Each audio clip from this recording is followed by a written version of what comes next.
Bismillahirrahmanirrahim. Assalamualaikum warahmatullahi wabarakatuh.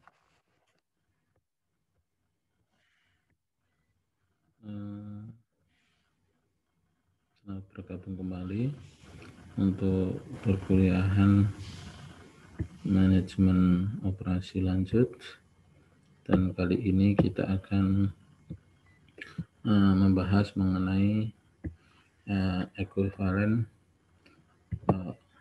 order ekonomik, ya, maksudnya economic order quantity atau biasa disebut namanya EOQ, kemudian juga safety stock dan reorder point. Oke. Jadi kita bahas dulu mengenai EOQ itu apa. EOQ atau Economic Order Quantity itu merupakan model matematik yang menentukan jumlah barang yang harus dipesan untuk memenuhi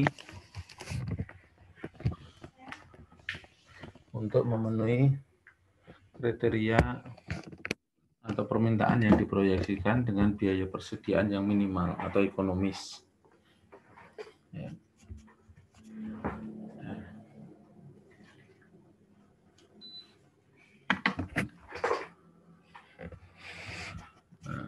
EOQ atau EOQ itu dengan persamaan akar, jadi akar ini ya, ini akar 2D kali OC dibagi CC.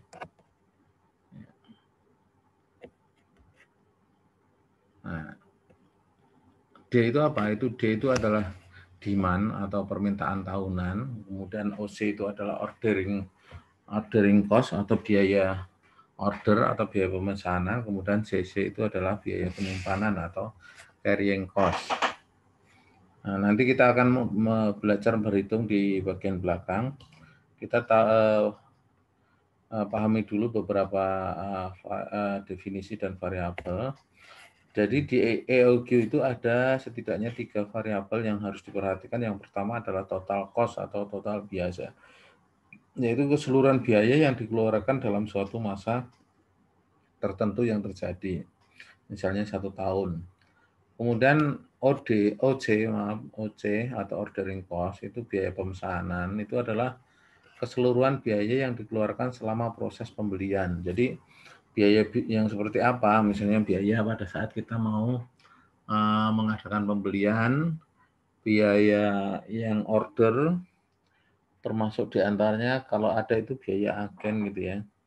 Kemudian biaya pengiriman, terutama yang paling besar itu adalah biaya pengiriman. Jadi ketika kita memesan suatu barang, tentunya akan semakin murah ketika yang dibawa itu banyak. Jadi misalnya kayak saya itu punya unit industri pelapisan genting metal. Nah, supaya murah, jadi biaya memakai truk untuk membawa 1.000 lembar plat genteng sama 10.000 itu hampir sama. Jadi kalau misalnya saya membawa 1.000, biayanya misalnya 5 juta, itu maka per lembar itu kena beban biaya 50.000 ya. Kena biaya 5.000. Tapi kalau bawa 10.000 itu cuma kena biaya beban Rp500 per lembar. Gitu.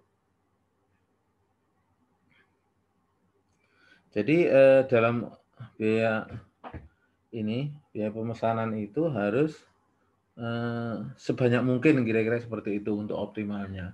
Nah, sedangkan untuk carrying cost atau biaya penyimpanan itu biaya yang dikeluarkan sehubungan dengan penyimpanan. Jadi gudang itu ada prinsipnya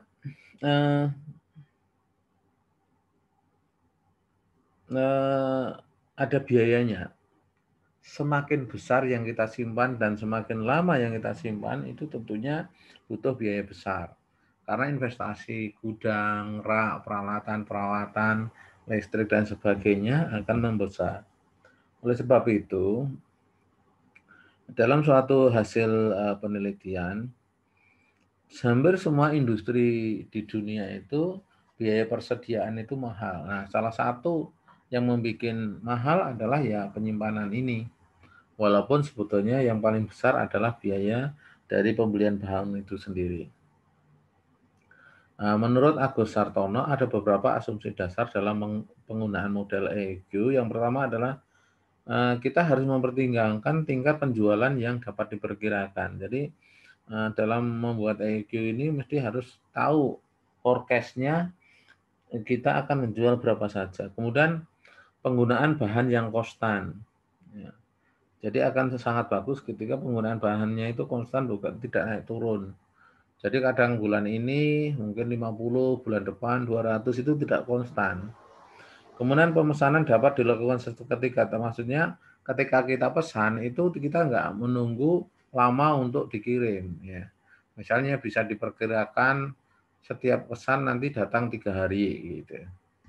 Kalau pesannya terlalu lama, misalnya kita pesan baru dibuatkan lah, itu akan mempengaruhi tentunya EOQ. Kemudian pengiriman dilakukan dengan cepat, artinya setelah kita pesan, terutama barang-barang itu makanya kita mencari kalau kita industri yang di hilir itu akan lebih baik ketika di hulunya itu barang-barang yang sudah siap pakai atau istilahnya sudah make to stock. Jadi mereka membuat untuk stok. Nah, mereka sendiri tentunya mendapatkan forecast dari kita. Jadi nanti ketika kita pesen, kita harus bisa memperkirakan kapan datangnya barang itu. Jadi EOQ adalah bentuk usaha dari manajemen perusahaan, khususnya bagian persediaan dan produksi untuk selalu menciptakan kondisi atau situasi yang seimbang dan selalu stabil dalam berbagai kondisi. Jadi itu akan bagus ketika bahannya itu stabil. Nah ini juga sebetulnya Anda juga bisa melakukan penelitian dengan menggunakan metodologi ini. Jadi kan walaupun ini skalanya ekonomi ya bisa Anda gunakan juga. Kemudian apa itu safety stock dan reorder point? Safety stock itu merupakan kemampuan perusahaan untuk menciptakan kondisi persediaan yang selalu aman, penuh pengamanan dengan harapan perusahaan tidak akan mengalami kekurangan persediaan. Jadi safety stock itu adalah stok yang aman. Kapan jadi jangan sampai stok itu kehabisan. Jadi jangan sampai safety stock itu nol gitu ya. Jadi kalau Anda memiliki toko, misalnya toko semen gitu kan, atau toko bangunan, ketika Anda sudah tahu semennya tinggal misalnya 100 sak, padahal datang lagi itu 2 hari, maka ya Anda harus sebelum mendekati Anda pesan lagi itu ketika sudah 100 tersentuh itu harus segera pesan, karena dalam waktu 100 itu nggak sampai 2 hari habis. Jangan nunggu habis baru pesan, pasti Anda nggak bisa jualan gitu kan. Jadi adalah suatu angka di mana perusahaan itu bisa menyiapkan sebelum barang datang itu tidak akan habis, atau pas habis. Tapi juga jangan sampai kebanyakan sehingga nanti barang datang lagi masih menumpuk, maka akan menumpuk di gudang. Itu juga akan harus diatur nanti barangnya lama sebaiknya keluar dulu atau istilahnya FIFO atau first in first out. Ada beberapa faktor penentu besarnya safety stock menurut Kashmir dan Jafar. Yang pertama adalah penggunaan bahan baku rata-rata. Yang kedua faktor waktu. Yang ketiga adalah biaya yang digunakan. Jadi sebagaimana tadi dijelaskan bahwa bahan baku rata-rata penggunaannya ini berapa? Kalau ini produksi, ya, produksi misalnya Anda membuat gula, membuat karamel gitu ya, membuat karamel. Setiap minggu itu akan menghabiskan 20 ton. Nah, dihitung juga nanti pemesanan itu berapa lama. Jadi faktor lakunya berapa lama. Kemudian berapa banyak biayanya kalau kita menyimpan itu. Kalau kebesaran nanti kan akan menghabiskan uang. Jadi kalau uangnya bank ya uang mati itu. Jadi usahakan secara optimal barang datang barang datang itu pas habis. Nah, tapi kan untuk membuat suasana itu kan belum tentu bisa. Bisa habis duluan atau barang datang masih ada sisa. Nah, tapi kita harus membuat suatu rata-rata dengan perhitungan yang cermat. Jadi dengan himbauan juga tentunya untuk datang kalau jadi kita minta komitmen kepada vendor, kalau kita pesan itu misalnya maksimal harus datang misalnya dalam waktu 3 hari, misalnya kayak gitu. Itu bisa diperkirakan. Kemudian kecepatan produksi itu bisa diperkirakan. Misalnya saya mencontohkan kayak saya misalnya usaha Pak Genteng lagi. Kalau dalam waktu seminggu, kalau kecepatan rata-rata sehari 1.000, maka secara teoritis itu dalam waktu 1 minggu atau 6 hari kerja itu menghabiskan 1.000. Nah, sedangkan pemesanannya itu butuh waktu kira-kira misalnya 1 minggu juga. Nah, maka supaya tidak kehabisan, maka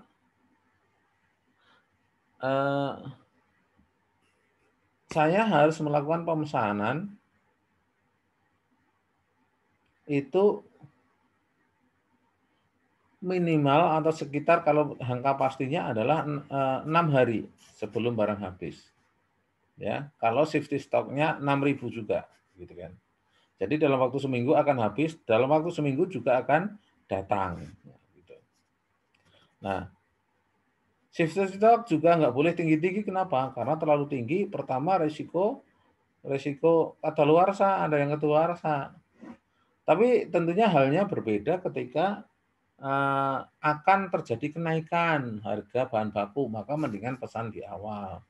Atau terjadi penurunan harga, maka kita cenderung mengakhirkan pesanan seperti itu.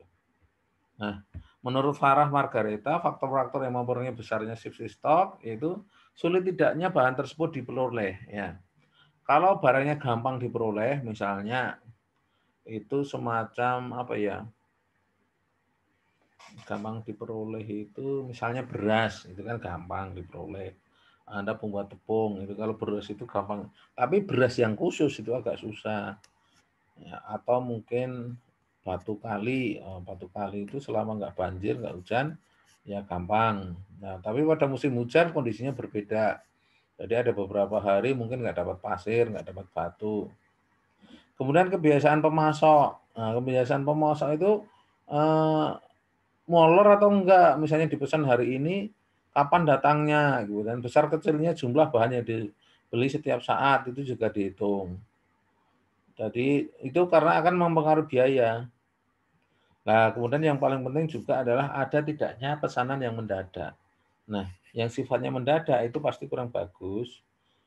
Jadi sebaiknya kalau memang kita nggak mampu, nggak bisa ya kita istilahnya kita sampaikan bahwa tidak bisa mendadak karena kalau mendadak itu akan merusak ritme dan cenderungan adalah memperbesar konflik antar internal perusahaan. Reorder point itu adalah titik di mana suatu perusahaan harus memesan barang guna menciptakan kondisi persediaan yang terkendali atau di titik di mana harus memesan kembali ya. Di mana dipengaruhi oleh misalnya jumlah. Nah, manajemen itu dapat memutuskan untuk menghentikan salah satu komponen beberapa bisnis dengan berbagai alasan. Yang pertama, komponen tersebut tidak menguntungkan. Jadi pada saat komponen tersebut tidak menguntungkan, jualannya lama, harganya mahal, itu nggak usah dibeli lagi. Dan kemudian komponen tersebut tidak sesuai dengan rencana jangka panjang. Artinya mubadir gitu ya. Manajemen membutuhkan dana untuk mengurangi hutang. Nah, ini kan daripada kita menyimpan barang yang mahal, nggak laku-laku, mendingan ya barang yang cepat laku, yang relatif murah. Manajemen mungkin khawatir akan mengambil alihan oleh investor yang ingin mengendalikan perusahaan. Jadi ini termasuk bahan pertimbangan. Nah, ini adalah salah satu contoh untuk menghitung bagaimana nilai yang harus dipesan, gitu, jumlah yang harus dipesan dengan kondisi sebagai berikut. Pak Adi ingin memperoleh jumlah barang sebesar 55.000 per tahun dengan biaya pesan itu 200 unit ya, biaya pesan 200 per unit misalnya, yaitu mendatangkan plat genteng itu jatuhnya 200 per lembar. Kemudian biaya simpan itu 240. Jadi ada biaya simpannya menumpuk di gudang atau biaya bunga gitu kan. Bagaimana jika jumlah barang meningkat menjadi 85? Jadi pertama kita hitung EOQ-nya. EOQ dalam 55.000 itu. Jadi 2 kali D, D-nya berapa? 55.000, OC-nya 200 dibagi 240, itu per unit ya. Jadi ini OC, OC itu adalah order cost atau biaya pesan. Ya. Jadi dia akan tergantung dengan jumlah yang akan dipesan selama setahun dibagi dengan biaya penyimpanan. Nah, 2 kali 55.000 kali 200 dari lagi 22.000, 22 juta dibagi 240, kemudian diangkarkan 91,667 jadi 303 unit. Jadi 302,8. Nah, berdasarkan perhitungan, maka pesanan itu tiap pesan itu 303 unit. Nah, 303 unit.